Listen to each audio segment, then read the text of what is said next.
Good evening. It is Thursday, September 28th, 2023, and coming to you from Studio 1A at Lonely Tree Media Headquarters, this is the Best Lamm Sports Show.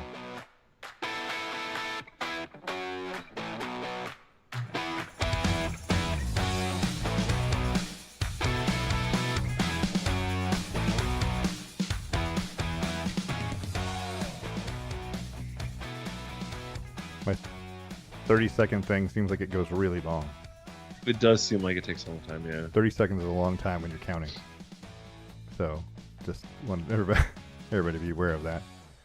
So, welcome to the show. We are excited about tonight's show. We've got things to talk about. We got WNBA playoffs. We got Formula One in Japan. We've got the Pac-12 and college football. We've got the NFL and some stuff we're going to talk about. But we're going to start off with a trivia question because that's what we do. The Stave & Stone trivia question, which now is just a Chuck Norris thing. Apparently, I just have all these things up. Hold on. It's just a Chuck Norris joke the whole time. It's going to be. Stave & Stone, the Best Known Sports Show trivia question, brought to you by Stave & Stone Wine Estates in Hood River, is, are you ready? Yep. So, this is going to burn a little bit for you.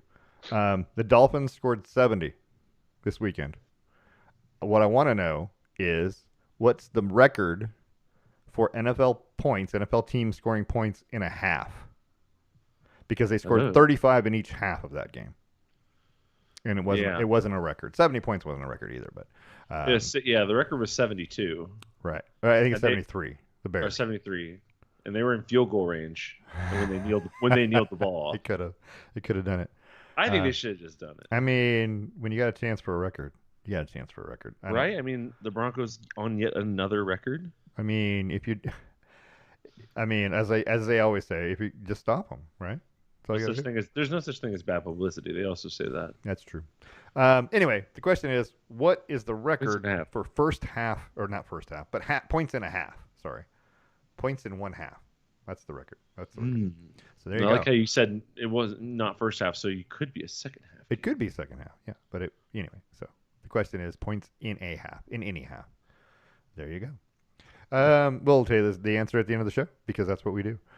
We have big breaking news. It's not breaking anymore. I mean, we're a little behind, but breaking news on the NBA front. In that, Damian Lillard is now a Milwaukee Buck. 3-team deal between the Phoenix Suns, the Portland Trailblazers, and Milwaukee. The Milwaukee Bucks, all they get out of it is Damian Lillard. They had to give up Grayson Allen and Drew Holiday. And the Suns get Grayson Allen, Keon Johnson, Nasir Little, and Yusuf Nurkic from Portland. And the Blazers get DeAndre Ayton from Phoenix and Toumani Camara. And then Drew Holiday. And then three picks in 28, 29, and 30. Right. And they have the right to swap a couple of those with Milwaukee if they're if they have a better pick than Portland. They were looking to trade. Apparently Miami was never a thing. I mean, that's what I'm reading is that that's where he wanted to go, but that Portland could never get a deal with Miami, and Miami was never really giving them anything to work with. And all along it was kind of heading towards a 3-team deal, no matter what you do. 3 questions. I have 3 giant questions. 3 questions. You ready? Mm-hmm. Okay. What does this do for Milwaukee? It makes them better. Okay. Because you lose a defensive guard in Drew Holiday. All right. That's fine. Milwaukee's a pretty solid defensive team all the way around, and it wasn't solely based on him. So you don't lose like your main defensive piece and things like that, but you gain a ton of potential point scoring ability. This is ignoring the picks down the stretch because who knows what those look like? Who knows what those teams are going to be? But just in terms of like players, you get Dame, you lose Drew Holiday. You're not really super concerned with the loss of Grayson Allen. I don't think that's a major sticking point for you. You're not really concerned with the loss of Toumani Camara. I don't think, again, it doesn't move the needle much. Like they're potential players, but they're potential role players, but they're not massive ones. If you are the Bucks, you feel really good about this because you now have a lineup that's Dame, Middleton, and Giannis. and kind of sandwiched in between and around those guys, you have a whole bunch of role players who over the past few years have done really well. Yeah. So you're not mad about the position that you're put in by this. They still have Malik Beasley at shooting guard. They still have Pat Connaughton, who's a big shooter in the fourth quarter. Yep. They have all these other dudes that like I didn't know they had Goran Dragic on their team. Yeah. They have Jaw Crowder. They have Crowder, both Lopez's and on their team. And Lillard gets reunited with Myers Leonard. Lillard, Myers Leonard, and Robin Lopez. Sideshow Bob. They have a lot of talent on this team, and they still have Bobby Portis, who is. To me, I think he's a little inconsistent, but he's a fan favorite, and he does get up for big games. So, there's a lot to like if you're Milwaukee. I think you feel pretty good about this.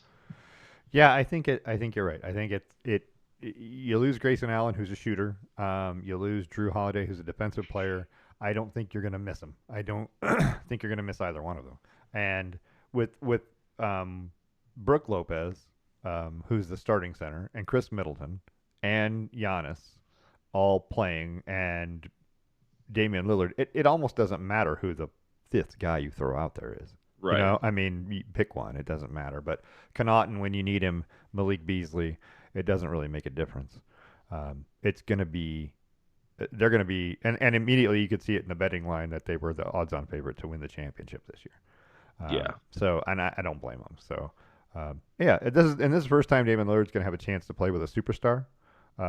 With an actual he's played with all-star guards. He's played with people that were good. He's played with other all-stars, I mean, his closest was Aldridge. LaMarcus Aldridge, and then he played with and right at the end. McCollum is a really good guard, but he's never had a superstar to play with, and now he does. Well, I know McCollum I'm definitely a CJ fan. I've been very adamant about that. McCollum has always been better than he's been given credit for. Because he's Dame's right-hand man through all those years, no one ever wanted to really give CJ when things are going well, it was Dame. It was Dame doing it. Right. Or it was Dame in LA doing it. And then these were role players. And then when LA left, it was Dame's carrying this team. That was the constant narrative. Dame's carrying this team. CJ with his cool 23, 5, 5, and 5 every game for freaking a decade. Right. No one really whiffed at that too much. And then as soon as he left, they had problems. They immediately had problems. They immediately had a scoring deficit that they couldn't fill. And yes, CJ is not an all-world defender. Neither is Dame. Neither is Steph. Chris Paul's actually not that bad. He gets a lot of steals. But most of your premier guards in the league are not premier defenders also. That just doesn't usually happen. Your only exception being, if you want to call Jimmy Butler a guard, you can. He's really like a small forward. Here's something I just learned, and I'm just reading stats about the Milwaukee Bucks. Pat Connaughton, who used to be a Portland Trailblazer, by the way. Pat Connaughton shoots on average during the regular season. He is a 36% 3-point shooter for his career. Solid. Which is solid. And in the postseason last year, he was 47.8%. Right? Yowza. He's 39. He shoots the ball at an elevated level in the postseason. All of his averages go up, with the exception of points per game. But his clutch shooting, he's a clutch shooter. That's the kind of guy you need. You got to have a guy like that you can bring in. You're behind, late in the game. You need threes, and you're going to need someone to take the heat off of Damian Lillard. So, Well, and that was always the thing, right? Is that Dame and CJ were the scoring front for that team. Yeah. Like, period. So there was not really a lot of other people you really had to apply yourself to. I mean, are you concerned that Al-Farouq Aminu is going to blow you up? Are you concerned that, like those guys just aren't quite that way. Now, obviously, he's not only with Giannis, who's going to keep every center and power forward in the paint, near the paint, but he also plays with Chris Middleton, who can take threes, who can drive, who can assist. He can do all that stuff. And so now if you're Pat Connaughton, you're looking at this going, great. One more person for them not to focus me on me for. This is gonna be great. So, Here's the second question: yeah. Does this make Portland better? I mean, I know you're talking about a huge loss in Damian Lillard, but I mean that's been an issue going on. Is that you've had this one focus, and now teams are going to have to figure out who else they need to focus on. Shaden Sharp had a pretty good year last year. You're talking about Anthony Simons. You're talking about Scoot Henderson, right? And now with DeAndre Ayton, and they're probably going to trade Drew Holiday. They're going to dump that contract because he's probably due to get a renew, and it's going to be expensive. But you've got a young team that you can build on, and you have a center that actually can move and block shots. That would be good. Not that Nurkic wasn't a good center, serviceable when he was healthy, but was never healthy. So, what do you do with that? But anyway, does it make Portland better? Is the question. Debatably. they instantly upgrade at center. All right. There's not a lot of question about that. DeAndre Ayton is better than Yusuf Nurkic. Now, and that's because of consistency. Right. Yusuf Nurkic had these 27, 28-point games, these big, massive triple doubles. And then the next game, he'd go out and have 5 and 5 and be fouled out in the third quarter. And you're like, what the hell is happening here? So DeAndre Ayton doesn't have those problems, right? DeAndre Ayton also played in more games.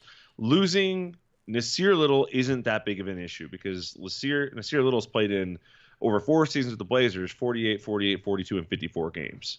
So he's never around. His field goal percentage is high. He's a 45.1 career field goal percentage and 33.5 from 3. So he's got talent, but the best ability is availability. So losing Nasir doesn't kill you that much. Tamani Camara. Gosh, why do I keep wanting to say Camara? Well, it's 1 E away from that. Yeah. He's a rookie. Second round rookie pick. Yep. You don't know what you're going to get. He came from a small school, so smaller school. TBD. You can put whatever stock into it you really, really, really want. But do they get better? It's really, really hard to say that with your chest and full confidence because they have some good pieces still on their roster. They still have Kevin Knox on their roster, which I think is a solid role player that you have floating around there. Right. They're talking about bouncing Drew Holiday right off the bat. I don't love that. I feel like maybe hold on to him for a little bit. He's got a season. See what happens. Yeah. He's got 1 season left and then a player option. So he could be here for 2 if they don't just bounce him. He could be here for 2 1 year by his choice. But we also still have Matisse Thybulle, who is pretty good defender. Right. We've got Jabari Walker, who is somebody I'm very excited about. There's just so much guys that you look at here and you go, man, there's a lot of young dudes on this squad. And young is great, but all of the best young players go to teams that have some sort of veterans on them, and that's where they make their mark. Very rarely do players make their way into the league and just become absolute dominant superstars with no vets around them. Right. It just doesn't happen that often, I mean, it does happen occasionally. There are like LeBron. I don't think LeBron's Cavs team that he first went to was particularly stacked with veterans, superstars, all-stars, or whatever. So, but I would say if the Blazers, I'd say it moves the needle positively. Just I don't think it moves it that much. And the picks are so far down the road that you can't count on anybody on this roster being there. So those just might be kind of insurance things for later. DeAndre Ayton, by the way, averages about 60 games per season with the Phoenix Suns. Yusuf Nurkic averaged 46 games a season with the Blazers. He had 2 seasons where he was over 70 games, 72 and 79. The rest of them were dismal, 50-something at best. He had 1 season where he played 8 games. So, I mean, availability, like you're saying, is a big deal. You're talking about 14 games, more available for DeAndre Ayton than Yusuf Nurkic. That makes him a better option. He's also, I don't know that he's a better shot blocker. Actually, Nurkic has a more better blocks per game than DeAndre Ayton, but I think DeAndre Ayton is more mobile, can move faster. But now, I mean, injuries are a thing, but he's younger. He's only played 5 seasons, so it'll be interesting to watch. He's a better scorer for sure.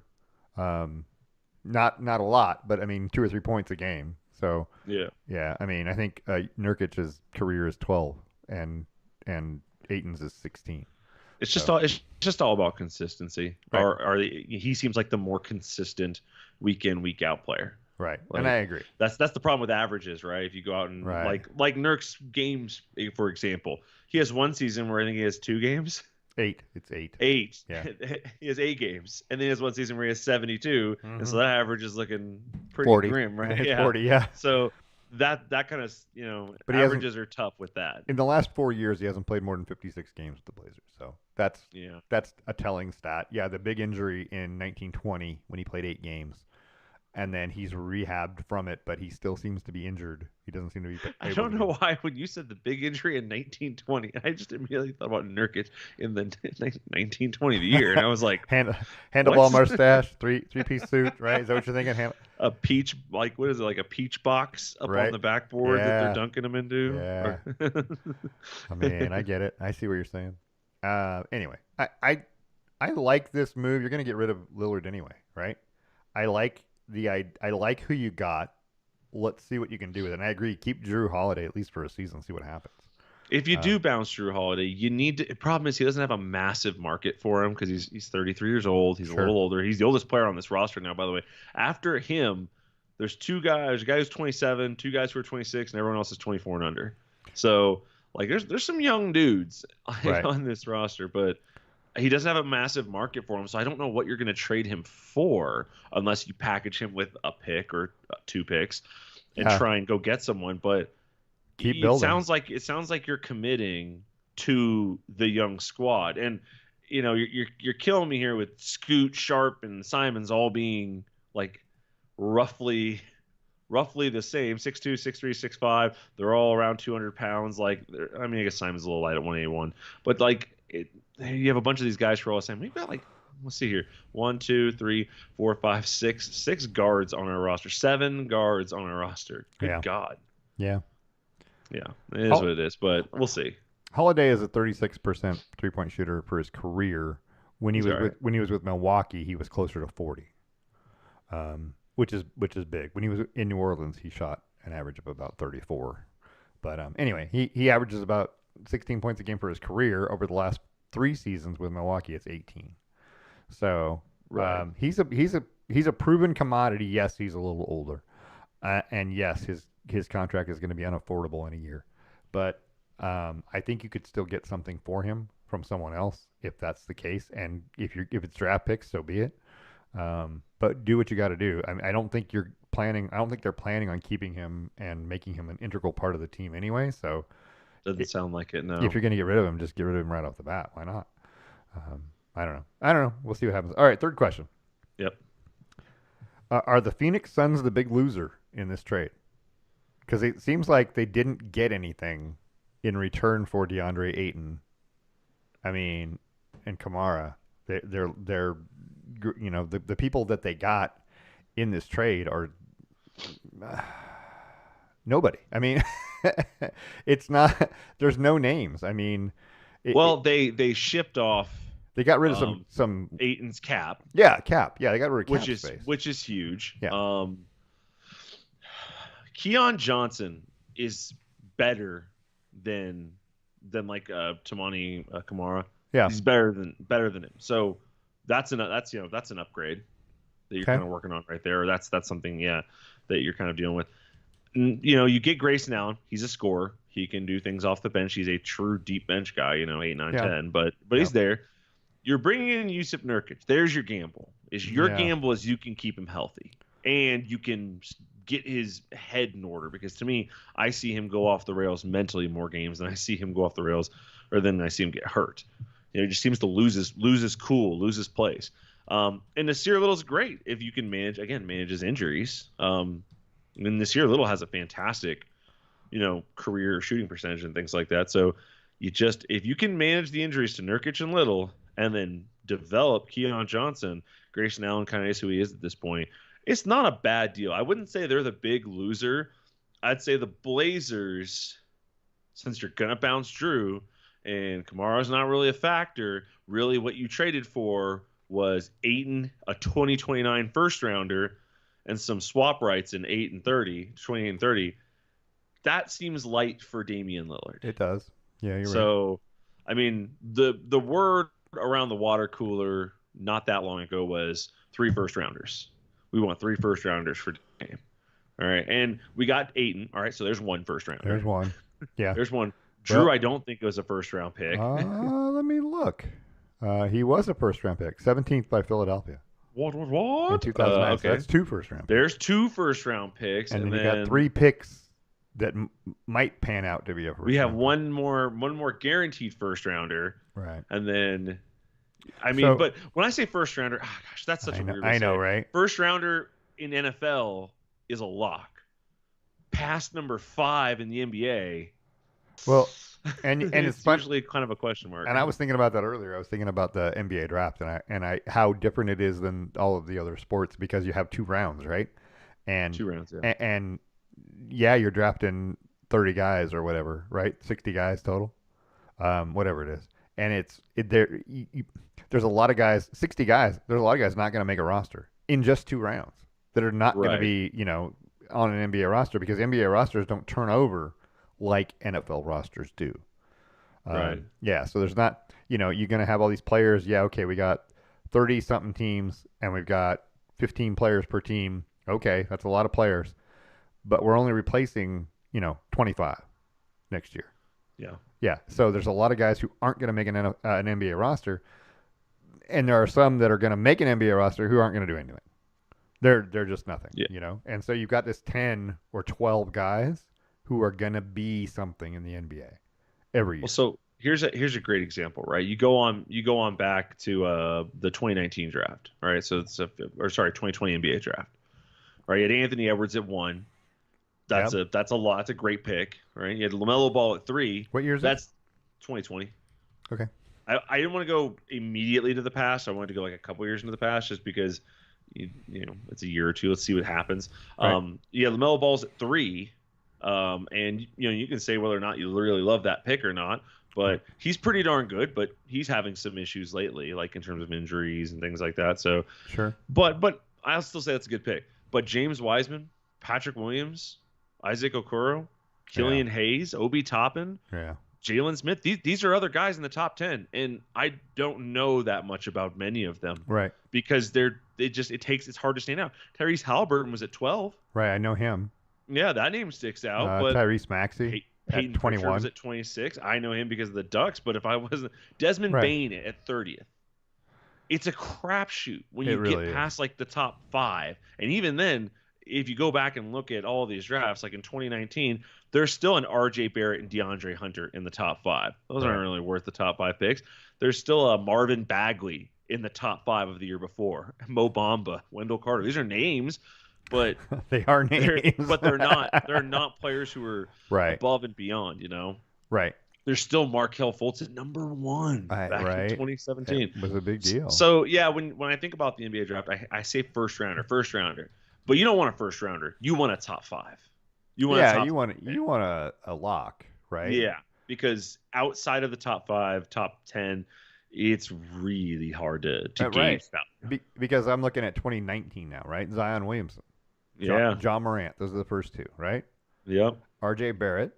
Yep. And then you get to DeAndre Hunter, Darius Garland, Jarrett Culver, Darius Garland's not bad. He's not bad. Kobe White, Jackson Hayes, Rui Hachimura. Okay. Yeah. Cam Reddish, okay. Actually, there's some decent ones in there. Tyler Jackson Hero. Hayes is pretty nice. Tyler Hero's overrated. Yeah. I know, but he's fine, makes a living. Thibault was a 20. He's on our team now. Right. Nasir Little was in that group. Yeah. I mean, Kevin Porter Jr. A first rounder just doesn't not the mean much. That's why the NBA does deal in like guaranteed, top 3 picks. Right. Like they don't do that in the NFL. You can't trade for a top 3. You can trade for a specific pick. We can't trade for a guaranteed top 3. Yeah. But you can do that in the NBA. So I think that's kind of interesting. Yeah, it'll be interesting to watch. We're going to have to see more. You're going to see preseason basketball coming up. When does preseason basketball start, by the way? Next week. Does it really? I'm pretty sure there is a Nuggets October 5th. Chicago game next week. October 5th, Thursday, is Dallas, Minnesota. That's on NBA TV on Thursday at 9 a.m. 9 a.m. It's in Dubai. Oh, Abu really? Dhabi. No, it's in Abu Dhabi. Sorry. Oh. So Global game. I get global it. game. And then Saturday the 7th, there's a couple of matchups, and then the 8th is when you get a whole bunch of teams start playing. So yeah, preseason basketball is right around the corner, which means NBA starts when? When is the actual NBA schedule? When does the regular season start? Yeah, what's the day? I'm looking here. Hold on. I'm trying So to. hard. It's so hard to tell sometimes. I know, right? Looks like it might be Tuesday, the 24th of October. No, it's not. Yeah, it might be. I think you're right. Yeah, Because there's like this big old gap. Yep. 24th of October. In there. Yep. Yep. Blazers' first game is at the Clippers, Wednesday, October 25th, 7:30 p.m. So there you go. Nice. Yeah, I mean, it'll be interesting to watch. I don't know what's going to happen this year. It's going to be an interesting year. First year without Damian Lillard is like the first year without Brandon Roy. It's like the first year without Clyde Drexler. You know what I mean? It's like the first year We without gotta any of hope those guys. Scoot's the guy. Scoot, I hope, right? If you're a Blazer fan, I'm ready to boot Scoot and Boogie. Scoot and Shaden are hopefully your guys. But anyway, we'll see. Scoot, Shaden, and Simons. Right? With the Oh, triple my S. God. There's got to be a thing there. Yeah, it's got to be a triple S going on. All right, so that's what happened in the NBA. That's the big news, anyway. I mean, there's going to be more news later, but I mean, it's interesting. I don't know. We're going to find out more. Let's talk about Formula One. Okay. The Japanese Grand Prix in Suzuka at the Suzuka, Suzuka circuit. Anyway, was less exciting than you wanted it to be. Max Verstappen with a 19-second win over Lando Norris. It was big. I mean, that's a big win. But he looked back like he should after the Singapore thing because he's never done well there. But 19-second win gives Red Bull its second consecutive constructors championship. So the heat's off of Sergio Perez. He doesn't have to do anything now, right? Right. He doesn't have to score anything, and he can't win. He can't win the overall. Well, he still could win the overall title, but Max would have to not finish or finish out of the points every race from here on out. Sergio's oh my gosh, Right. 177 behind him. Yeah, that is 6. And the most you can get is 26 a race. It's 6 full races. It's almost 7 full races, and there are about that many left. So yeah, so he's got. Max just needs to score points. Max If can he win scores- this weekend. Yeah, if he scores any points in the next couple races, let's say he finishes 7th, 8th, whatever, he's gonna lock it up. So it's his. I mean, he's gonna win the next race probably. So he'll be fine. Which is 2 weeks, by the way. I thought they were racing this coming weekend, but apparently it's 2 weeks before they race in Qatar on the 8th, October 8th. So if you're a Formula One fan, take a deep breath and watch NFL football this weekend. because that's what you're going to get. Sure. Yeah, and then be ready for the swing because you're going to have a week off and then Qatar, and then a week off, 2 weeks off. No, it's 1 week. Sorry, 1 week off, and then the Austin, the United States Grand Prix, and then Mexico, right? So it's going to start hitting the Western, the time zones where you can actually watch them. Time zones. The appropriate time zones. What did you think about the race? Did you watch it? Did you watch qualifying? I mean, I watch all that stuff. I record it. I don't watch it live, but I record it and watch it. Did it ever seem to you like anything was going to be different than a Max Verstappen win? I mean, McLaren was good in, Piastri finished 3rd. Yeah. And got a podium, which was amazing. I think Oscar Piastri is going to be a good driver. He seems that way, yeah. The question is, can someone else snag him? Because unless McLaren makes some giant upgrades, they're going to be a perennial second or third until Red Bull loses their mojo. Right. Yeah. But anyway, go ahead. I watched it. It was boring. There was a couple moments early, a couple moments in the middle where you're like, maybe something good. But as usual, it just gets shoved to the ground. You're like, okay, well, that's cool. It's nice. It was nice seeing Piastri up there. Was it Alonso who was in 4th? And then Hamilton in 5th, I think. It was Leclerc 4th, Hamilton. Leclerc 4th, Hamilton 5th. And then Sainz, Russell, Alonso.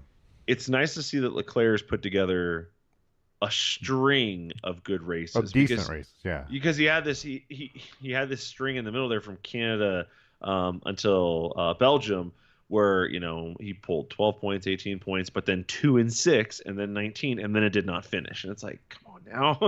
Right. But yeah, he's put together 3, fourth place races in a row, Right. which is nice. Or yeah. Oh wait, I guess technically he only got fourth place in the last one in Singapore because of Russell. Leclerc is 15 points behind Carlos Sainz. He's in 6th place for the season. He's 15 points behind his teammate Carlos Sainz, who just won last week in Singapore. Right. These gaps are funny because Leclerc's 15 points behind Sainz, who's 14 points behind Alonso, who's 16 points behind Hamilton. So they're all right in that same one big win, and you'll cover your gap. One win, yeah. And Lando Norris, who's been hot. I mean, he's been a hot driver lately too. He's flying up too. He's in 7th. I think that what you've got is you've got a McLaren, Mercedes, Ferrari tie for 2nd. I mean, I don't know how it's going to end up, but those 3 teams, and then Fernando Alonso is single-handedly keeping Aston Martin afloat because, let's be honest, Lance Stroll, he finished 10th in this race, but let's be honest, he's 10th overall. He's got 47 points on the year. He is a problem. I mean, yeah, his daddy's not going to kick him off the team, but he is a problem. He's weighing. I think Fernando Alonso's going somewhere else next year. I would, but where? That's the question. Where do you put him? If you're Ferrari, you need to consider moving on from one of those 2. But who? And if you're Red Bull, you need to consider moving on from Sergio to one of the 2 Ferrari drivers. Ooh. Or sorry, because Sergio's good, but there is clearly growing discontent in that team. Here's the question then. Yeah. If you're Red Bull, you're the principal, you're the owner, you're the guy, right? Making the decisions. And you decided that Sergio Perez is not the guy, although they've given him an extended contract. Right. So there's that. But let's just say you want to move on from Sergio Perez, and you had your pick, with the exception of Lewis Hamilton, who's probably not leaving Mercedes ever, right? It's so funny because you start saying that. My first thought is, could I get Lewis and Max to get along? No, you will not. I don't think you'd try to. I don't think you try to, and I don't think he would leave Mercedes. I think he's there until he retires. Of all the rest of the drivers, and I don't think they're tied to a team other than Lance Stroll because of his dad. Which driver would you go after? Is it Fernando Alonso? Is it Charles Leclerc? It's a tie between Norris and Leclerc. Is it? Lando Norris. In my head, it's a tie between the two. Lando Norris has put on a show the back half of this season. Do you think you could pull him out? Because you might be able to, because McLaren can make Piastri probably number 1. Right, sure. Or McLaren can take Sergio. Well, they could, yeah. And see what they can do with that. I would say if you want that name, that friendship, that good get along between 2 guys, that's where you go Verstappen and either Leclerc or Norris, because those are all friends. You take a shot on one of those guys that finishes Pierre Gasly, Alexander Albon. Pierre Gasly has had his opportunities in good cars over the years to really prove it, and it's been just inconsistent. I get it. Esteban Ocon. I mean, these are guys that are the 10, 11, 12, 13, 14 guys. Yeah, in I'd the say races. you want to live in these 4 to 10 range. Do you know who I'd go get? Here's going to stir this up. So let's say we have Oscar Piastri. Let's say Lando Norris moves to Red Bull. Okay. We have Sergio Perez. They'll floating out there. But you have Oscar Piastri, and you want to make him your number 1. Yeah. Which is great. I'll tell you who you go get. You go get Valtteri Bottas, who's a fantastic number 2. You put him in a McLaren car and not the crappy Alfa Romeo cars that have been terrible. And you see what he can do, because you've seen what he did in a Mercedes. Right. Yeah, you know he can drive, and you know he knows how to be a support driver. Yeah, that's just my thought. That's not bad. I like it. Yeah. It is tough, man. Because I have a feeling that Sergio at some point is going to want to strike out on his own, a la Valtteri Bottas. He's going to be like, I'm tired of being in the shadow. Let me be me. And he's going to go, and it's not going to work out fantastic for him. Same way it's not working out fantastic for Valtteri. Yeah. So it's just kind of tough, to think about. So I think you try and take a winner, and I think with having a couple titles underneath your belt in the last few years, you don't accept anything less than a proven winner, and then you give them the keys to the best car ever made. Yeah. So, I mean, we all agree. What could Lewis do with Verstappen's car? What could Leclerc do with Verstappen's car? We all know there's some of this that's the driver, there's some of this that's the car. I don't know if it's 50-50 or not, but it seems like you got guys like Liam Lawson, you got guys like Valtteri Bottas. who were incredible in a Mercedes Right. and god awful in an Alfa Romeo, and it doesn't make a ton of sense. Yeah. So Uh, yeah, it's just interesting. So yeah, I would say personally, I think Norris would be a good option. yeah. I mean, it might be for sure. I don't know. It's hard to say at this point. We don't.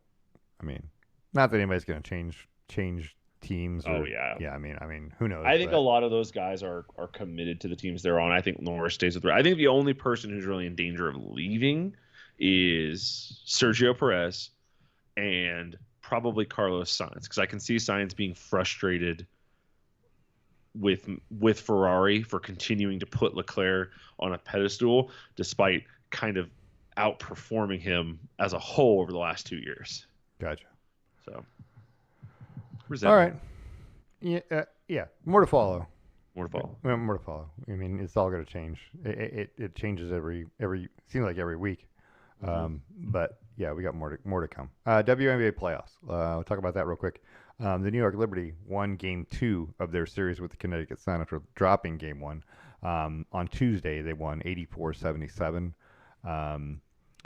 They needed that. I mean, otherwise they're down 2 in a best of 5, right? And so now they're going back to Connecticut for Game 3 on Friday, the 29th. It I, Connecticut's good. It's a good basketball team. I think the distance between Connecticut and New York and Las Vegas is not as much as you think it would be. You'd like to think those two teams are the best teams, but Connecticut is definitely capable of beating both of those teams at any given day. So there's that. Liberty get 21 points from Sabrina Ionescu. They get 20 from Benijah Laney. And then they get 19 points from Courtney Vandersloot. The three-headed monster does the job. But the starters played at least 37 minutes each in this game. There's only 12 minutes of bench time and 2 points. So if the starters didn't get it done, ain't nobody going to get it done. That being said, Connecticut Sun only played 2 bench players, but they played them 51 minutes. Their 2 bench players played a lot more than New York's did. So they were subbing in and out. But they got 30 points from Tiffany Hayes in a loss. So Who was quite vocal. Quite vocal. I mean, did you watch it? I did. She's constantly yelling, "She can't guard me." Yeah. Well, I mean, 30 points will prove that. But and here's the thing I'll give her. That's 30 points with only 1 of 2 from the free throw line. Yeah, she didn't get fouled. That's 29 points in play. But here's what I don't. Impressive. Here's what I don't like. Here's the players that I like, and just as NBA, WNBA, this is college, whatever. The players I like are the players that give you points, rebounds, assists, steals, blocks, give you everything at once. Stat stuffers. Yeah, Tiffany Hayes, 30 points, sure, 3 rebounds, 2 assists. And 2, she led the team in steals with 2, and 1 block. She had half the team's blocks, but she doesn't do much else. She scores, but she didn't do much else. You got to do some other things, otherwise your team loses still by 7 points. There were two players on Liberty who had double doubles, and there was not one on the right. Although Thomas was close at 10, 9, and 8. Well, yeah, Stewart and Jones are double machines anyway. Jonquil Jones and Brianna Stewart. Yeah. And so is Ionescu, who, I mean, but you watch her, she struggled a little. She had 4 turnovers, 4 fouls, but she had 5 assists, a steal, a block, only 2 rebounds, which is weird for her. She was only 1 of 6 from 3-point range. She's become a decoy. And but still had a plus 16. Still had the highest plus minus of the day. Still led the team in scoring. I mean, she did have 10 free throws. And she was 10 of 10 from the free throw line. The team didn't miss a free throw. 16 of 16 from the free throw line. You know, if you make all of your free throws, it's hard to lose. Right. Anyway, Game 3 is coming on Friday at Connecticut. So at the Mohegan Sun Arena. Right? Everybody knows that classic place. The Mohegan Sun Arena, which is just outside of what's the town that UConn is in? Stores, Connecticut. Yeah. Oh, I did not know that's what the name of the town was. Stores. And the Aces took a 2-0 lead over the Wings, also with a 91-84 win. Asia Wilson scored 30 points, had 11 rebounds. she's really, really good and really, really pissed off that she didn't win the MVP. She was also 10 of 10 from the free throw line, by the way. So, Yeah, so there's that. She's gonna absolutely bully.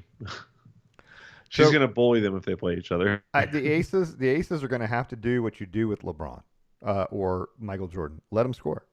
Let them do their thing. But you got to shut everybody else down. If you can shut everybody else down, Kelsey Plum being one of those people. If you Right. can shut them out, if you can shut the rest of the team down, and Chelsea Gray, if you can shut the rest of the team down and let Asia Wilson have her points, make her go 1-on-1 and do her thing, you got a good chance of winning. She can't score 100, right? She can only score what she can score. I mean, on a great night, she's going to score 40, right? Right. If the rest of the team is held to 10 at best, right? You're talking about 80 points. You have a good chance. So, yeah, I don't know. That's my personal philosophy. When you got to score, let them score. I mean, you don't not let them score, but You try and slow them yeah, down. you're trying. But don't foul. Foul them when you need to. Foul them. I am a firm believer of when you have a great scorer, you put in a backup and you commit to the 5 or 6 fouls, whatever it is. You commit to the fouls, and I'm not saying hard foul or intentionally foul. Well, I am saying hard foul. Now, I'm not saying intentionally foul, but I am saying if you get beat, foul them. Make them go shoot 2 shots as opposed to a layup. But if you do, make sure you don't let them get an and one. But yes, that's my personal belief is that you make them pay early in the game, make it physical, make them hurt for the second half, and every time they shoot, they'll remember that I got fouled last time. I don't know how it works in the WNBA as much, but I know that in the NBA, they've kind of started cracking down on stopping follow-throughs. So if, let's say you're guarding LeBron and he starts to get by you and you're like, crap, he's going to have a wide open lane, and you grab him and like wrap him up, right? You're probably going to get a flagrant. Yeah. Like that's what they've been doing lately is they've been preventing people from stopping the continuation, which is such a bummer because it just makes it impossible to stop. Like, oh, if you got by me, I guess that's it. Right. There's no other recourse to this moment. So that's kind of unfortunate, but I don't know how they do it in the WNBA, but that's something to consider if they do it that way. Sure. Let's talk about college football because we can. We got to move on. Oregon, the number 10 Oregon Ducks beat the number 19 Colorado Buffaloes 42-6, and it was 42-0. Colorado scored in the fourth quarter late. This was a dominant effort on both sides of the football by the Oregon Ducks. There is no other way to put it. Colorado had 25 rushes for 40 yards, 1.6 yards a carry. They threw for 159 yards. Shedeur Sanders, 23 of 33. No interceptions, but 159 yards, 1 touchdown. His yards per attempt, 4.8. His QBR, 28.2. Oregon was all over him. And this was something you saw coming because Colorado's offensive line was porous, let's call it. Not great. Even going into today, Shedeur Sanders is the most sacked quarterback in college football. Going into Saturday, for sure. Going into Saturday.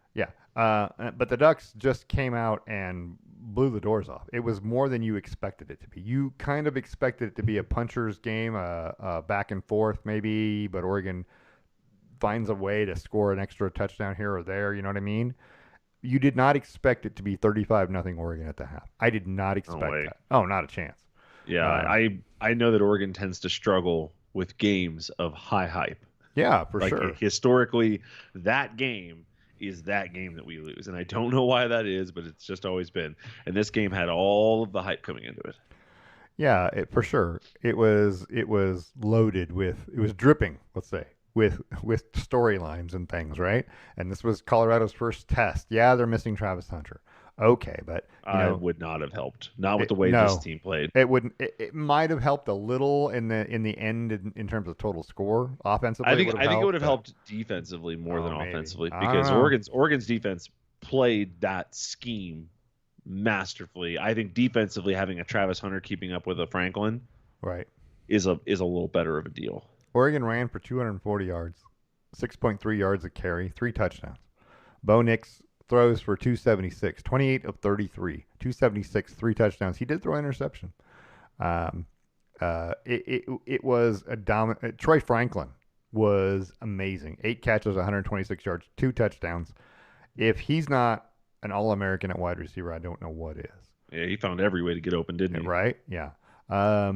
Defensively, right? Oregon sacked Colorado 7 times. That's amazing. I mean, but yeah, we knew the sacks were coming, because that's been the Yeah, but you don't. not 7 is a 7. Yeah, lot. you think 4 or 5, you're going that's a good day, Right. right? 7 is a lot. Yeah, you're right. But anyway, it was a great defensive effort. It was a great offensive effort.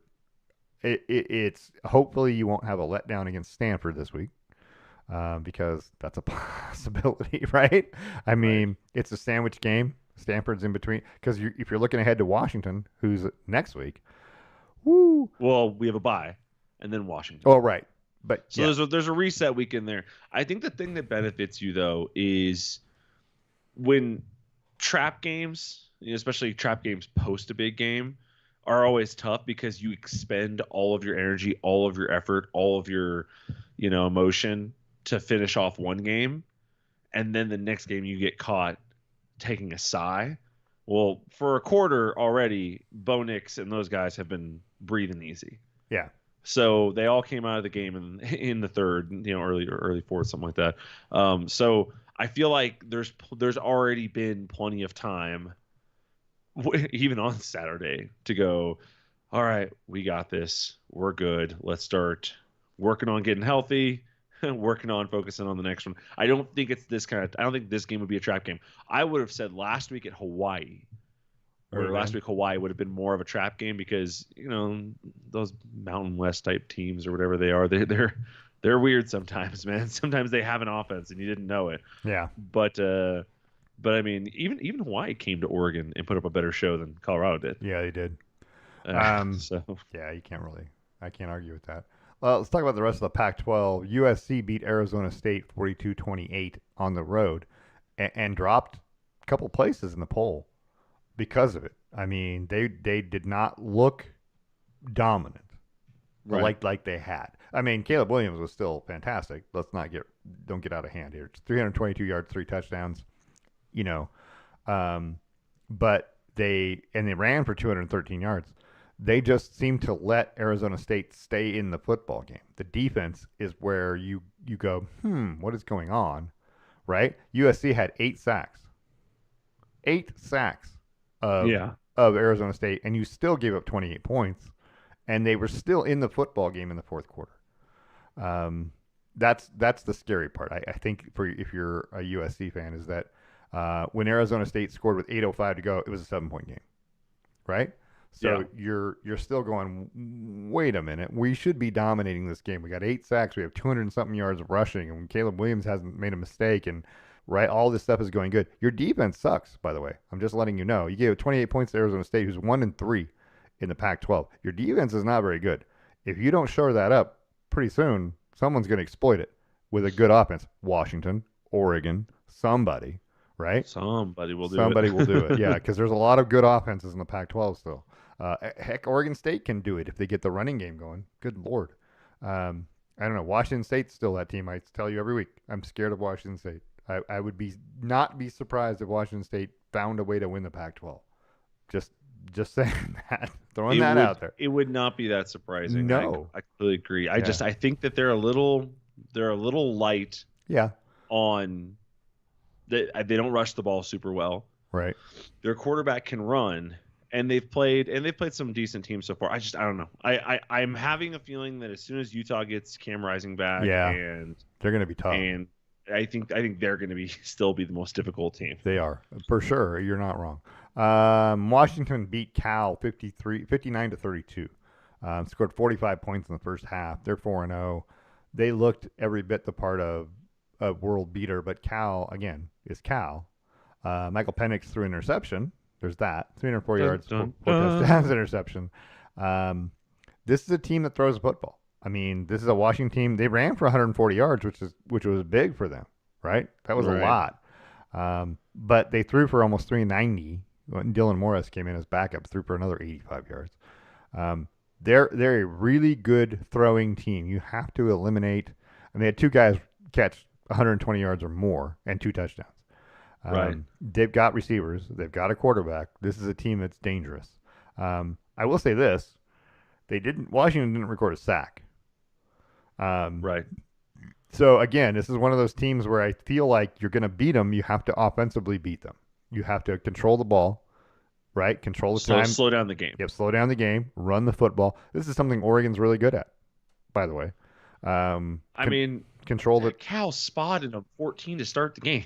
Yeah, well, Cal gave up what an interception return for a touchdown and a punt return and for a punt touchdown, return for a touchdown on their first 2 drives, and then proceeded to score a touchdown. And on the next drive, they threw a pick, and then they punted, and then they scored a touchdown, and then they threw a pick. So they had 3 turnovers in the first half. This is what I'm saying. Cal is not a great football team. They scored 32 points on your defense. I mean, yeah, 13 more in the fourth quarter, but I agree. I agree with that for the most part. What I'm saying is, Cal did all of their work on offense. Right. All 32 points came on offense, right? Washington capitalized off of a lot of defensive pluses, defense and special teams pluses. Right. 14 points of that comes from your pick return and your kickoff and your punt return. And then you have 2 interceptions that give you short fields. Right. So it's like, come on now. Like they were able to they scored a lot of points in the first half. They scored 45 in the first half, right? Yeah. But 14 of that was off of this, and then another 14 of that was off of turnovers in the short field. So, I mean, that's not saying you're not capitalizing on what's being presented to you, but very rarely are you going to be presented that many opportunities. And defensively, when you didn't get a pick or a turnover, you gave up 32 points. You did. There's a lot. I would still tell you that if I had a first place vote in a poll, I might vote for Washington. I would vote for Michael Penix. I wouldn't vote for Washington as a whole. I mean, just because I feel like if Bo Nix went out, Oregon still has a chance to be successful. True. I do not believe that about Washington. I do not believe that about USC. I actually believe it about Utah because they've proven it. Yeah, they won. They're 4-0 with a backup. Yeah, I even believe it about Oregon State that they would be pretty talented without it. But Michael Penix is this Washington team. Without him, I don't think they're. I don't think they even have like a 500 team. Maybe. But I mean, that's part of the game. You have the quarterback you have, and he's talented. But I would still be voting USC as the most complete team right now. Utah without Cam Rising, without their number 1 quarterback, is averaging 9.5 points against per game.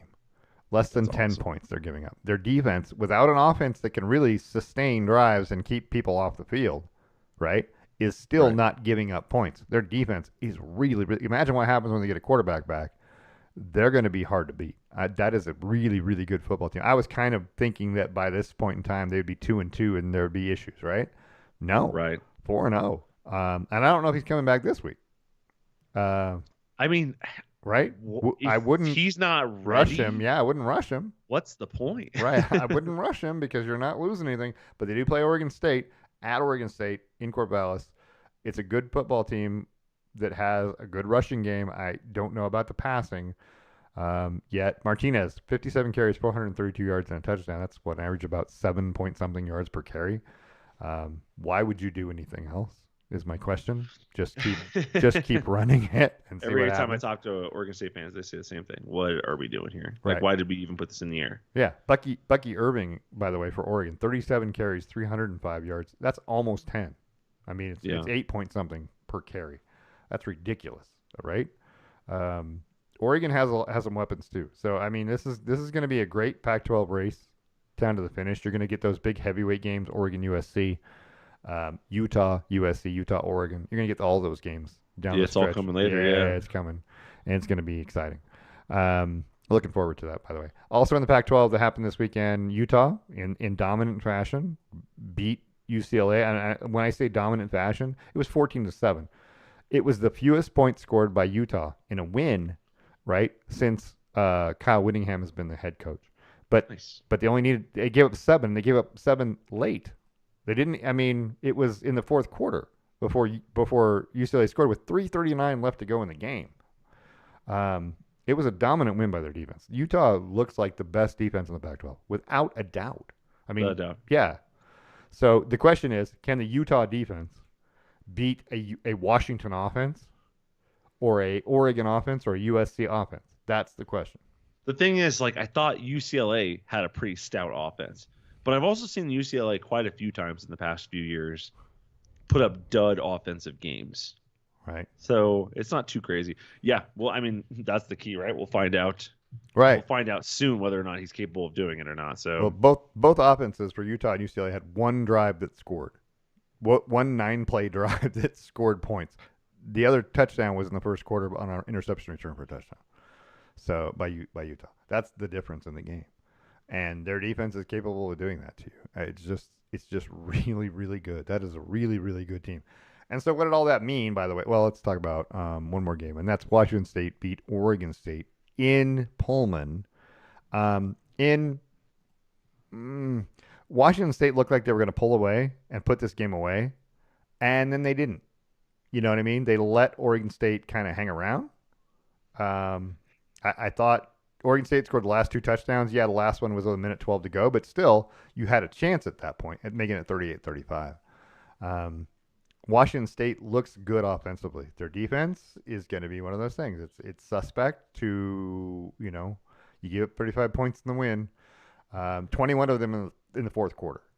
So I don't know how great Washington State is, but they scare me offensively. So good enough where they make big plays, and I don't know. I don't like it. I don't like Cameron Ward. He bothers me.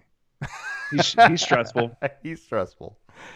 He's a great player. He just stresses me because I think he's gonna do something every play. He's gonna scramble and throw on the run, and that Oregon's never been very good at stopping that.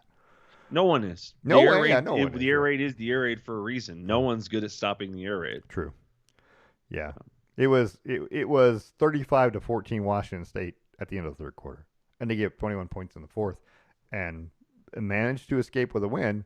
But it was not as easy as you'd like it to have been because Washington State turned the ball over twice. They did have 500 yards total offense, right? But Oregon State controlled the time of possession. Oregon State's a good football team. They're maybe not top 10. Maybe they were a little overrated. They're still a good football team. This is a team that's capable of beating anybody else in the Pac-12 on any given day. And they're going to pull an upset of somebody. I just don't know who it's going to be and when it's going to happen. Your impression of Oregon State in this game?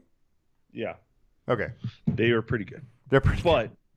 But DJU had his second troublesome game in a row. He did. All right, against a team that isn't exactly known for being world beaters defensively. He threw for less than 50%. He has another pick to add on to everything. Over the last 2 games, he's gotten progressively worse. Okay. That's very concerning because while running the ball is great, 242 yards is fantastic, you have to put the ball in the air sometimes, and you have to be wildly efficient with it. You see guys all the time who don't do a ton, but they do enough to win. Like in terms of like they throw the ball efficiently, even if it is only 15 times or something like that. Right. But you've got him out here throwing 34 passes. He threw 34 passes in this game. He only carried the ball 39 times. Like you need to run the ball more in this. So maybe Jonathan Smith needs to say, hey, I got to rein this back in because DJU, in my opinion, is reeling a little bit. Like let's simplify for him and lean on the run more. Yeah. Because that's the only problem I see. Their defense is solid. This is a tough team to play, is what it is, and it's on the road. So I'm not faulting their defense for giving up 38 to the air raid offense on the road. But they've got to work out some things offensively, some scheme things. Sure. Other college football scores, just whoa, what's going on? It's going fast. Texas 38-6 over Baylor. Texas is now 4-0. That happened in Austin. LSU beat Arkansas in a game that was closer than you think it should have been, right? Especially at home, 34-31. Yeah. I said watch out for Arkansas this year. They're clearly not going to be great, but they're good enough to beat you if you're not careful, right? Right. And LSU, I still think is a little overrated at 12, by the way. Just saying. Maybe not. I agree. Yeah, you had Alabama beating Ole Miss 24-10 in a game that was 7-6 Ole Miss at the half. It wasn't a dominant Alabama effort.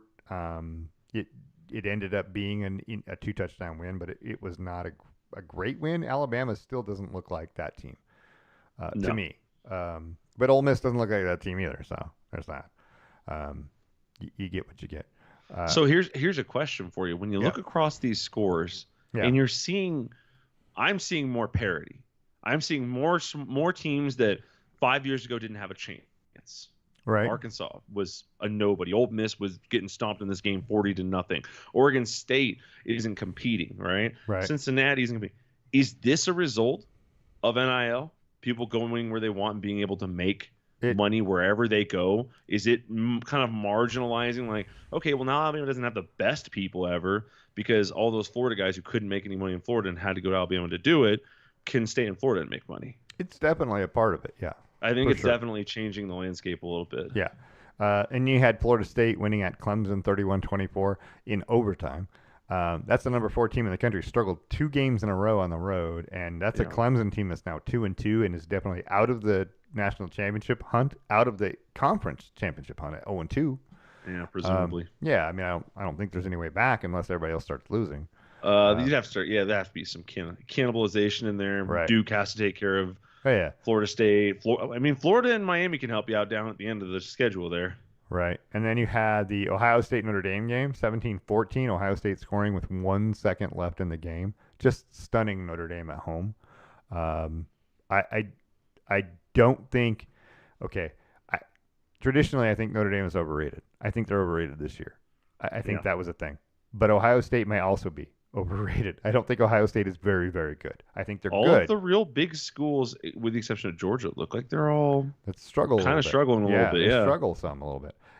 And that leads to some other teams we'll talk about in a minute. Penn State being one of those. Penn State beat Iowa 31-0. That's a big win. It's a top 25 team in Iowa. Yeah, okay. Yeah, Iowa has trouble scoring traditionally, but they hadn't been this year. Not this year. Yeah. But Penn State just manhandled them, and that's an amazing win for Penn State in Happy Valley. There was that, and then you had Georgia, who struggled with UAB. It was 21-14 in the second quarter at some point. I think, if I'm not mistaken, it was 28-14 at the half, and then it was all Georgia pretty much second half. But it was not a dominant. It was not the kind of win you expect them to beat UAB by, right? If this is the number 1 team and clear cut the best team in the country, you won by 4 touchdowns. Don't get me wrong, but you were only up 2 touchdowns at the half. It took a second half defensive surge to get you where you wanted to go. Right. And they're capable of doing that, which makes them still probably the best team in the country. But Georgia turned the ball over 3 times. So there's that. I don't know that Georgia's that team. They're definitely not as good as they were last 2 years. So yeah, I feel like they're beatable. The question is, will someone do it, put together the game and actually beat them? I don't know if that's going to happen, but I'd like to see it happen because I like chaos. I do. I'm a big fan. I'm a big fan of chaos. And then Michigan beat Rutgers 31-7. Started off slow, 14-7 at the half. Rutgers is 3-1, so it's not like they're a pushover. But Michigan at home, you kind of expect more. And this is the first game back for Jim Harbaugh. But it was, I don't know. I don't feel like Michigan is that great. I feel like they're winning and they're doing what they need to do, but I just don't see the dominant 30-3 over East Carolina, 35-7 over UNLV, 31-6 over Bowling Green, 31-7 over Rutgers. Why can't you score more than 40 points against any of these teams? A good team would be blowing these teams out. But you know what I mean? What is going on? So it definitely feels like they should be doing more. Right. And it's a little confusing why they're not. Because you're going to play a team with a defense here, not anytime soon, by the way. And by the way, Penn State, which is at game number 10 on their schedule, is the first time they'll play a ranked team this year, Michigan, at Penn State. And is that right? Yeah. So they literally their next games are Nebraska, Minnesota, Indiana, Michigan State, Purdue, and then they play Penn State. And then, of course, the last game of the season is Ohio State. So we'll know more about Michigan later, but they're playing a bunch of patsies because the rest of the conference is bad. And Michigan State, who normally is a contender, is bad, right? Going through coaching issues and legal issues. And anyway. Yeah, but all sorts of problems. So there's only 3 teams in this conference. That's Penn State, Ohio State, and Michigan. And I think Michigan, honestly, I think Michigan's the odd man out. I think Penn State's better than Michigan. We'll know more in November, but I don't know. I don't know. It's just me looking at it from the outside. I guess I'm not a I expert. I don't think you're wrong. I Yeah. think it's And, pretty clear that something's up. and if you told me Penn State was going to win the Big Ten this year, I'd be okay with that too because I don't think Ohio State's all that great. I think they're good. That's a good football. I think Ohio State. Honestly, if I had to rate them, I would say Ohio State, Penn State, Michigan, in that order. That's just me. Ohio State, Penn State, Michigan. Yeah, Yeah, because Ohio State I would say so. has more playmakers. They may not play better, but they have more ability. This is kind of like the Pac-12 where you kind of put USC in front because they have more playmakers, Right. but they're not necessarily the best team. Yeah, So I don't know. I mean, they all still have to play each other, and it'll all sort itself out. Yeah. Like that's the problem with that is you all. It's easy to start going. Well, I think this team's better than that team. I think this team's better than that team. Well, Penn State's the one that scored the most points so far. Right. So offensively, Penn State's the best team. Ohio State's left the least amount of points so far. So Ohio State is defensively the best team, right? Right. Like, and Michigan's somewhere in between the two. We just don't know enough. We just don't know. But that's why the season is 13 weeks long. I mean, it is what it is. So, the rankings for Week 5. Georgia's still on top, 55 votes, but there are some scattered votes. Michigan, Texas, Ohio State, Florida State, Washington got a first place vote. Yeah. Like I said, I would vote for Washington. USC fell 3 spots with a win. Notre Dame fell only 2 spots with a loss. I know they lost in the last second, but they lost at home to an Ohio State team that I don't think is that good. I would have dropped them even further. Alabama's another team that's kind of overrated, and LSU at 12-13 in that slot. I don't think they're great, but it's the SEC bias. They're going to get their due. They're literally rated ahead of 5 undefeated teams. Which, I mean, I'm sorry, at this point in the season, if you haven't won all your games, you shouldn't be in the top 10 because there's plenty of teams that are unbeaten. Right. Yeah, you want to put them ahead of Fresno State? Okay, I'm good with that. But if you want to put them ahead of Oklahoma, Washington State, right, or Washington State, I don't think that's okay. I think that's not right. Even Duke or Miami, who have quality wins already, right? all you're doing is telling those teams, Oklahoma, North Carolina, Washington State, it doesn't matter what you do. You're not Right. going to be. We're not going to give you more credit than we'll give them, even in losses. Right. So there's a lot going on there in the rankings. It's gonna totally, it's gonna be all wonky come next week. Anyway, it doesn't really I matter. think this weekend the Pac-12 has 3 big ranked games: Utah at Oregon State, USC at Colorado. That's not the one I'm looking for. I thought we had another big one. No, I guess not. There's your games this week. Total these are the top 25 and all of the Pac-12 teams. So you have Utah and Oregon State play tomorrow night, 6 o'clock on Fox Sports 1. That's going to be a great football game. I would watch that. I'm gonna tune in and watch that game. I will too. Yeah. USC at Colorado. I'm interested to watch that game. A 4-0 Kentucky team hosts Florida. That's gonna be an interesting game, right? Because if Kentucky wins, they're going to be ranked.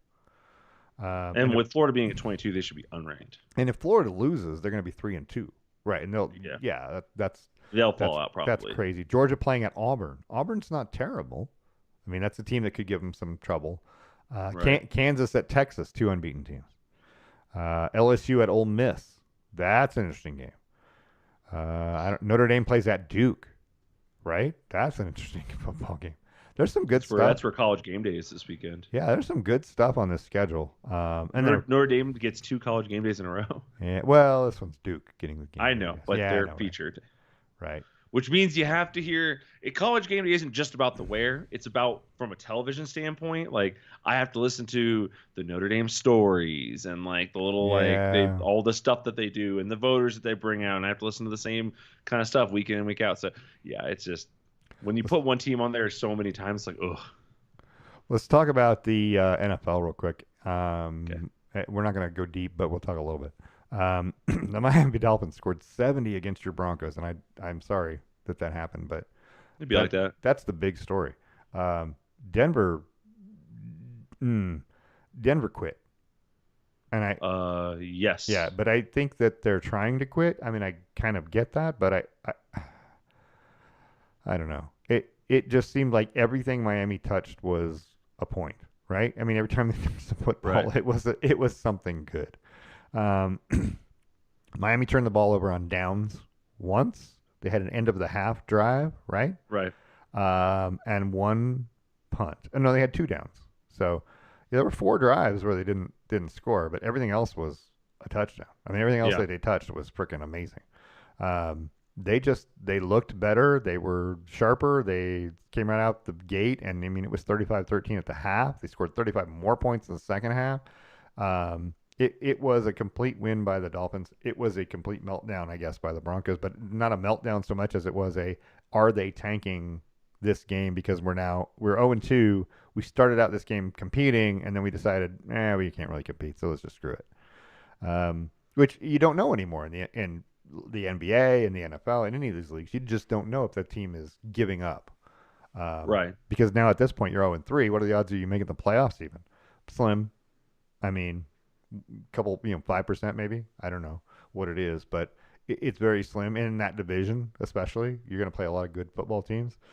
Does it say more about Miami or Denver this game?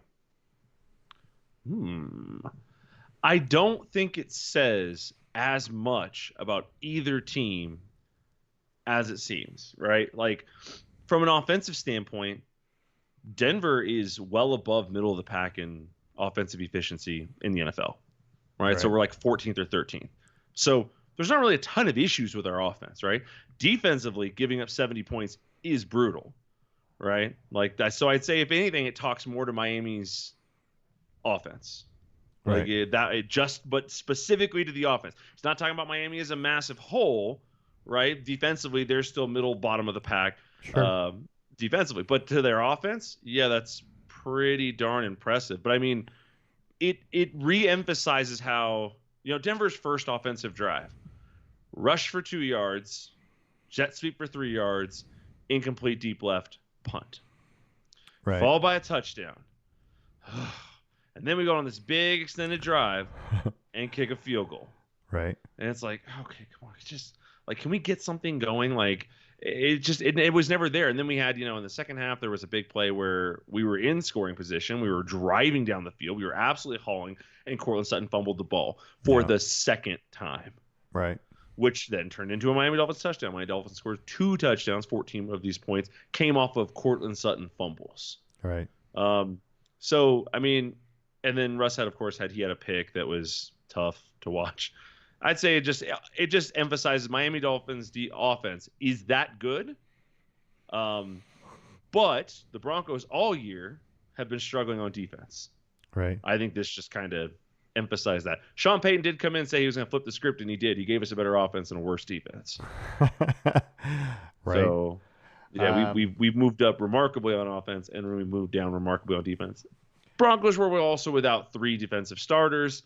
That's brutal, including Justin Simmons, who's your over-the-top guy, right, for Tyreek Hill.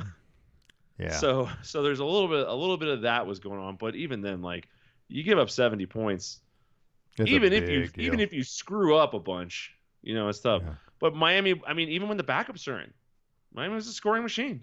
Yeah. I mean, he had a 67-yard run. One of the running backs had a 67-yard run, and but then at 9 minutes left in the fourth quarter. And you can talk about foot off the gas. The score is 56-13. And he throws a deep right 68-yard touchdown pass. Right. Their backup does. Like, that's good reps for the backup. Man, that's next time the Broncos play the Dolphins, if Mike White is still around, he's gonna get a high hit. Oh yeah, for that one, because there is no need to be slinging deep passes.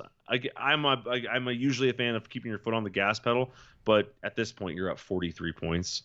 Right. Like, you're at 43 points with 9 minutes left. What are we doing here? Yeah, for sure. So, but they had a punt on the drive before that, so I guess they were feeling really down about their offensive output to that point or something. Here's another stat for you. You ready? There's only 4 starting quarterbacks, right, in the NFL that started all 3 games. Yeah. That have not thrown an interception this year. You know who they are? Well, one of them's Tua, right? No. Oh, Aaron Rodgers. No, they started all 3 games. They started all 3 games. Yeah. 4 quarterbacks in the NFL this year who started all 3 games who haven't thrown picks. Correct. Mm-hmm. That's a really Tough one, really isn't good it? one because I know Patrick Mahomes has, I know Russell Wilson has, I know Jimmy G has. Wait, has Jimmy G thrown a pick? Yeah. Jimmy G Yes. has 6 interceptions. Really? He leads the league. Dang. Yeah. It's gonna be somebody It's gonna be somebody you don't expect, like Desmond Ritter or Okay. something like that. You'd be like, oh, weird. Well, Who are they? one of them you'd expect. Justin Herbert. Justin Six Herbert doesn't have a pick on the year. 6 touchdowns, no interceptions, 74% completion percentage. He leads the league in completion percentage. Yeah. Has almost 1,000 yards this year. All right. Brock Purdy. 4 touchdowns, no interceptions. I knew it was Brock Purdy. C.J. Stroud. 4 touchdowns, no interceptions. And then Joshua Dobbs, who has only 2 touchdowns and no interceptions. So there's your guys.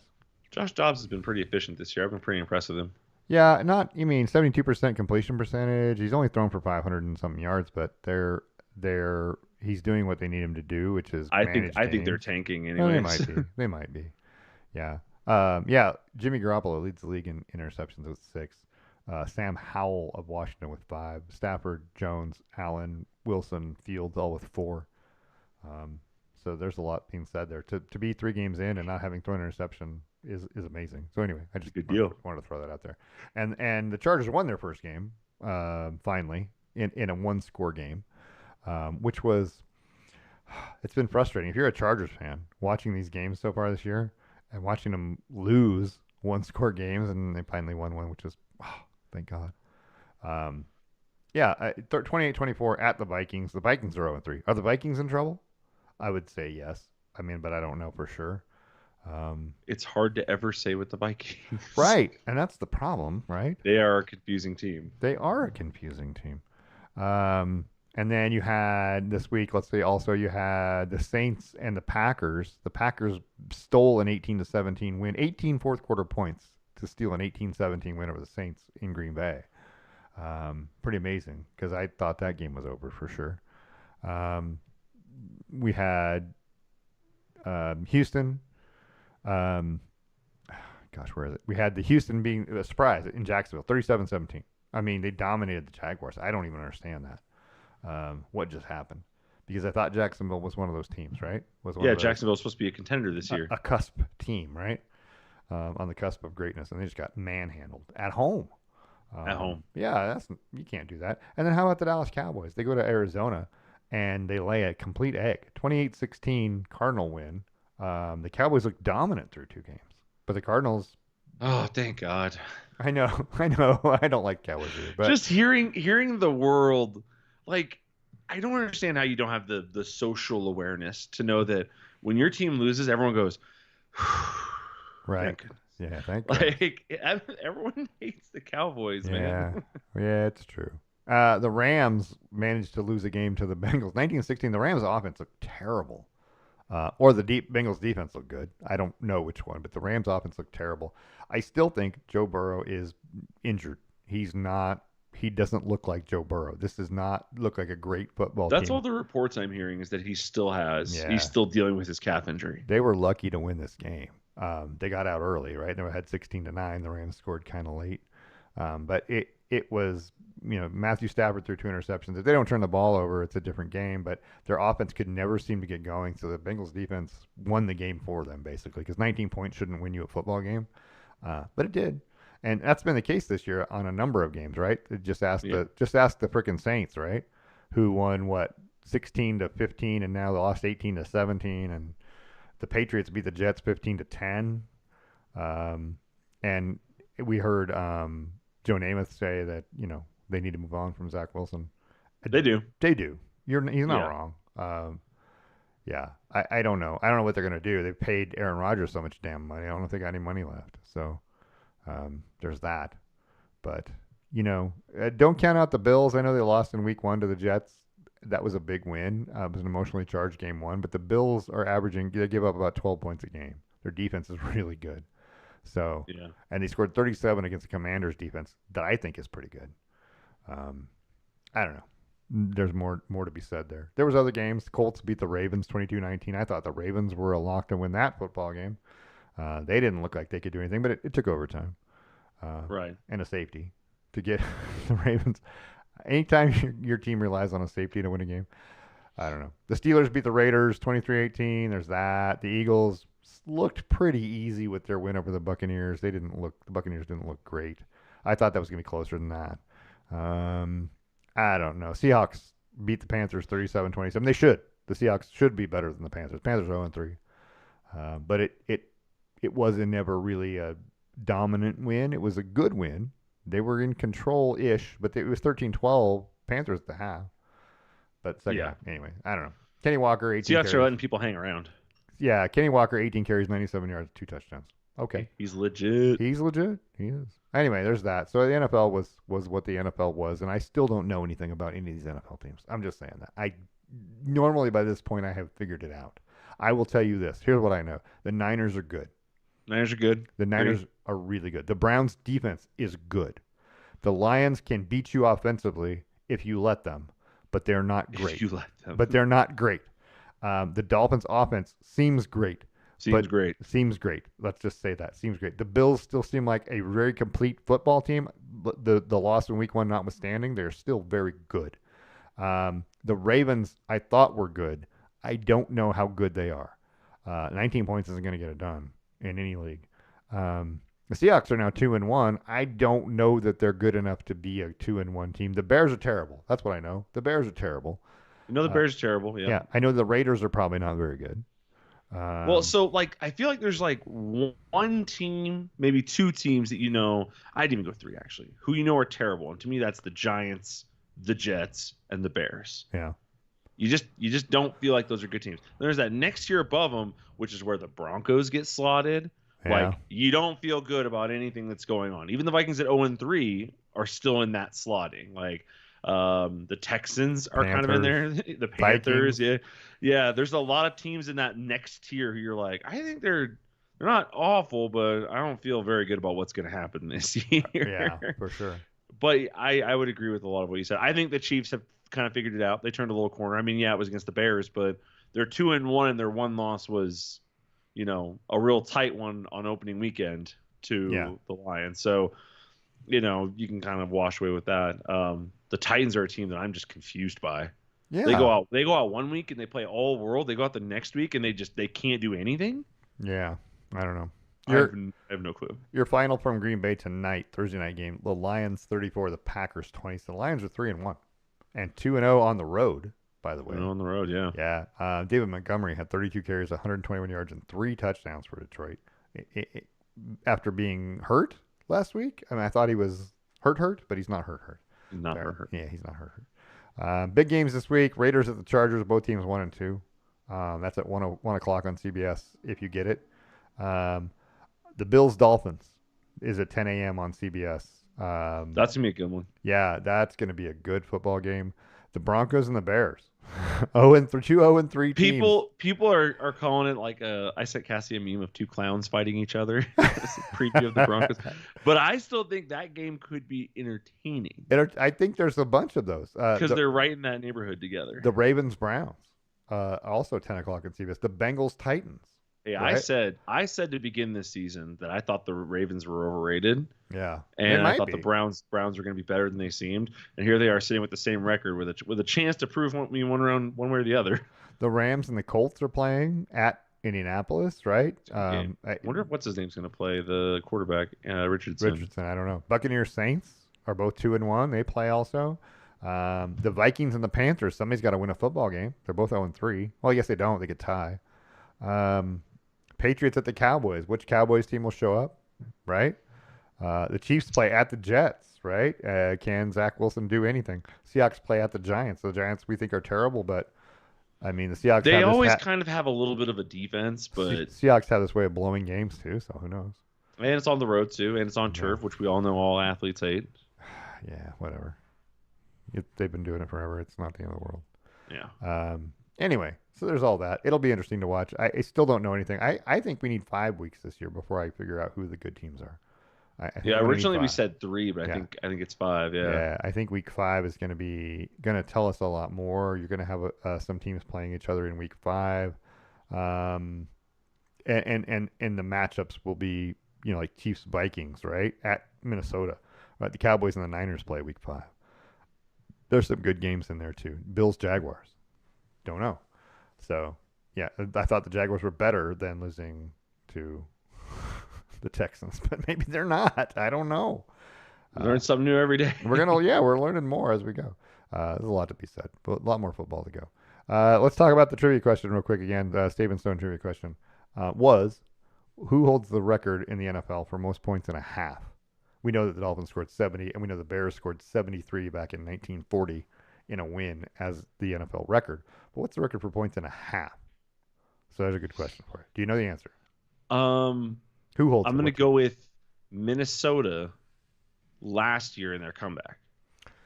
That is not the answer, but a good guess. 39. Yeah, right. They had the New England Patriots on October 18th, 2009, scored 45 points in the first half against Tennessee, en route to a 59-0 win. So they're tied with Miami, because Miami had 45 in the first half here. They had 35.